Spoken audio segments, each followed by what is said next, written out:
All right, I'm back with another video. Took a little bit of time to just concentrate on the Mustang. Today, the wife took Sancho to work, so I get a whole garage all to myself. So I gotta try and get some work done. I just have to do the last patch. It's right on the top of the hatch here. I already got all the rusted out crap tore out of there and all the Bondo that was caked in. I mean, it was literally just caked in all along the back here. So I got all that cleared out and then sprayed some rust converter in there and tried to get kind of in on the ends here, in there, and then in there, just so that it will neutralize the rust that's there. And then I want to do that before I put my patch in there, because of course you can't get to it afterwards. So I've got the hole cut out here. It's fairly uniform. And then I've got this scrap piece from the repair I did right over here. I still have to get a longer sanding board and get that sanded down, but in the meantime I'm working on this. So this is the piece. This originally went along the roof right up here like that, and I hacked it off because I didn't need it for this patch right here. But it turns out it's just about the right length, and so it fits in there real good. So I'm just going to cut it longwise. I marked it with 2 lines. That first line I did was along the roof line, and then I just tried to roughly duplicate that distance, and then I'm going to cut it up here, and then I'm going to take it over to the bench or my little tree stump in the back, and I'm going to bend it over because I want it to be one piece and to be spot welded down here on the bottom like it was from the factory. So I'm going to cut it out and then bend it around and see if we can get it done. All right, we're back. I got my piece bent a little bit here. I don't know if it'll focus. I actually changed plan a little bit, and instead of cutting it, you know, kind of close to the size and then bending it, I just went ahead and got my corner in here first so that I had something to hold on to while I was hammering on it. And I got it pretty close, so we'll go ahead and chop it down. And what I'm going to do is I'll take my little patch piece and I'll put it up against right where it's going to go, or close, and then I'll take a Sharpie and I'll mark along that line on the back, and then I know that I can't go any farther down than that when I cut this piece off. That way I don't screw up and end up cutting it too short. Progress. I got my piece pretty much trimmed down. It's to the right size. I got the right bends in it. It has a bend that goes along the top out like this, and then it also has a different bend in the metal piece itself. It's real sharp here and it's not so sharp here. And so it's pretty close to being able to tack it in. I went ahead and drilled my holes where I'm going to put spot welds in on the bottom piece, just like the factory, and then I'm going to weld up the edges. So it's going to be like one piece of metal. I'm also going to run a bead on the inside. I left the edge of the roof right here. I did that for a couple reasons. It actually curls down under, but one, so that I keep the shape of the roof line right here and it doesn't look all funky when I get the hatch on it. And 2, there's going to be more material here to weld onto when I try and get all this welded up. I am going to start out just tacking it and see kind of how it's looking with the heat and how it's acting.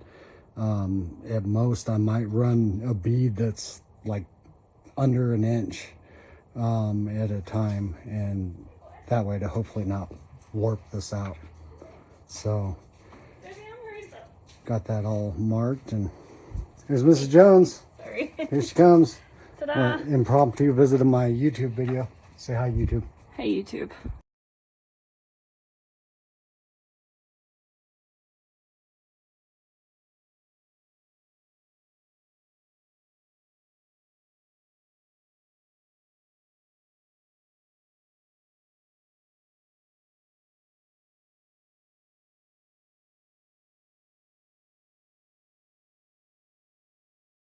Okay, we got our patch, our last little patch, hopefully, for the project swapped out. Or we got it put in, I should say. And so I went through my first round of spot welds and ground them all down. And it's not looking bad too far. Thing I like is that I was able to maintain the line pretty good. I did have a blowout right here, and I was really hoping that I wouldn't have to do anything up on the top side of the roof, but as I was spot welding down here, it just blew right out the top. So I'm gonna have to try and fill that in.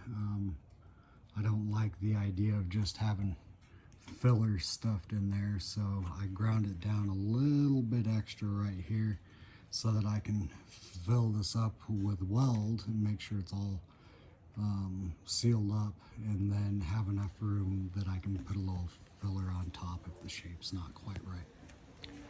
But all the rest of it lines up real good. And remember, I had changed out this right here, both the roof piece and the quarter panel that went up in there. And so we replaced all of this and then all of this, and so far I think that it's looking pretty good. This looks like crap. I'm gonna hit it with a sanding block here after I get done with this patch, and so far, you know, I'm pretty happy. I'm pretty proud. Not too bad for my first real time doing it. Another round of grinding done, and I've decided I'm probably just gonna leave it here. It's not the prettiest as it sits, but it is going to be strong.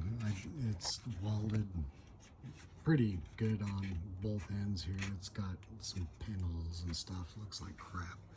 And this side's welded pretty good. I still had issues up here, and so I'm just going to keep blowing through on that. So I'm going to grind it down smooth. Got just a little bit more to do here. And then I'm going to use metal filler, and so because of how I did I left the edge here, there's a tiny little gap up there, and I had trouble getting the welder up on the bottom side up here, and so I was able to get some good tacks. I think I got about 8 or 10 of them here.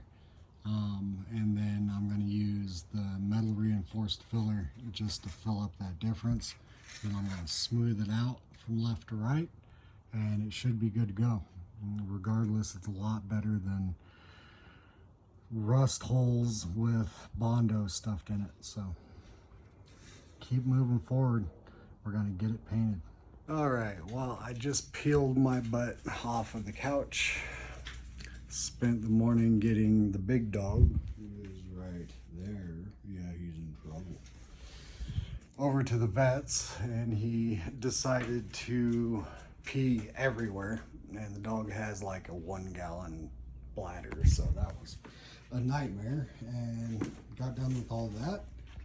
There's Gordon.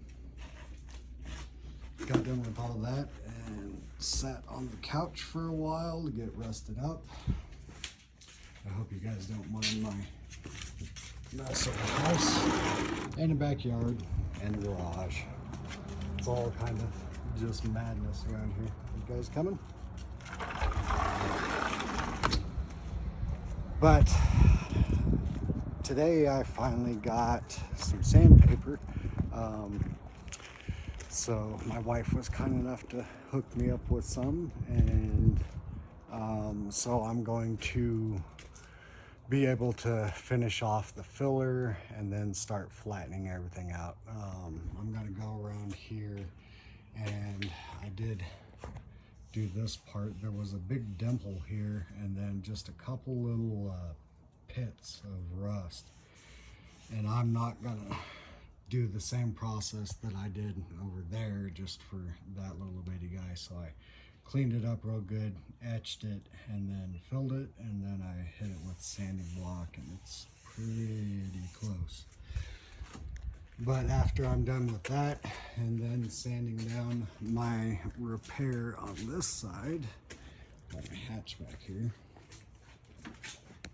After I get done sanding this down, I'm putting probably 2 more layers of filler on it and getting all this up here right. Then I will go around and I'll find all the little dents. So there's this one right here where the old factory-ish hood I had fell over on the fender and put that big old gouge in there, or in the quarter panel rather.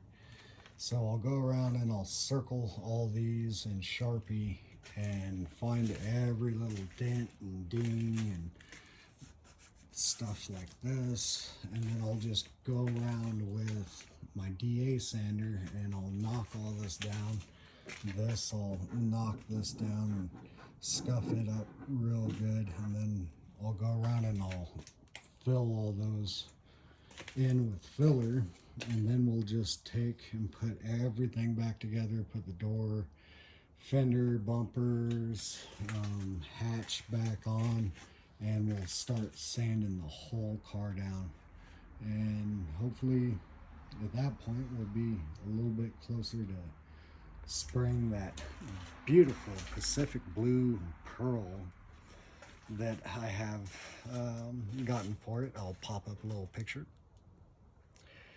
So that is what's going on it. I actually came across that on Facebook Marketplace. So I just happened to be looking in there, and there was a guy that was selling some blue paint, and I hit him up, and it turned out he had the paint, which is a Pacific Blue. It's a little darker than I wanted to go. It's actually really close to this, except for this is a metallic. And I thought about it long and hard, and the guy was only charging 150 bucks. And it turned out it came with a gallon of clear too, and activator, so I just jumped on it. I might do a few little things before I spray to try and lighten it up. I plan on getting a really light gray sealer and primer. So I'll do that. It's actually a primer that I can reduce down and use it for the seal coat. And so hopefully that'll lighten it up a little bit.